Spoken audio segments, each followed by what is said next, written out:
Hey 7th graders, I'm running out of ideas for places to shoot videos. So today, I'm in the kids' playhouse. I hope you're outside too. It's a beautiful day, enjoying nature. Today we're going to talk about some relationships that we see in nature. They're called symbiotic relationships. Now, one thing you need to know is symbiotic means boom. They're like tight. They're like living on or inside of one another. So keyword that I like to use is it's an intimate relationship. So there's three types of symbiotic relationships. We have mutualism, commensalism, and parasitism. So we're going to start with the good, then go downhill. So a mutualistic relationship, both organisms benefit. So we just learned about plants. Plants need their pollen to go from one flower to the next so you can have, boom, flower sex. So what happens is you have your flower, and then you have your bee, lands on the flower, shakes his booty around, picks up some pollen, goes to the other flower, shakes his booty around. Guess what? It just transported pollen from flower A to flower B. Boom! They can reproduce. So flower benefits, and guess what? That bee got some nectar.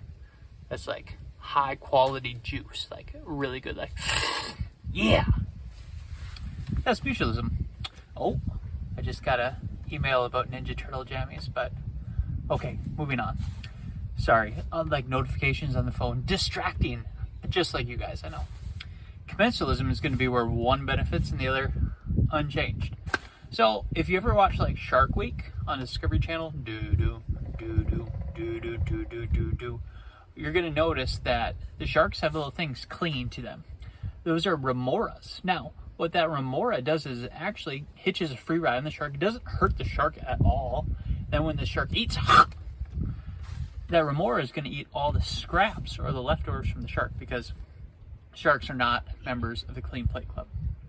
Then finally, we have parasitic relationships. Now, parasitic, that's not good. So that's like that 30-foot tapeworm that's going to be growing in your stomach if you eat undercooked meat, if you know what I'm saying. Ooh, there's an osprey that just picked up a fish. That was sweet. Sorry, distraction.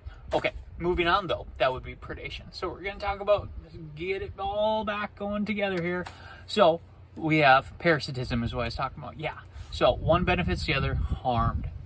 So think about that tick crawling on you, maybe on your dog's ear. It gets all to the size of an M&M and you look at it and you're like, oh, that's disgusting.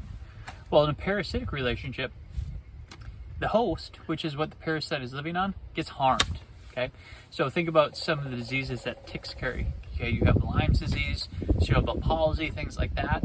Or in the case of a tapeworm, it's going to basically suck your nutrition from you. So the parasite is going to go ahead and benefit because guess what? I just got a home.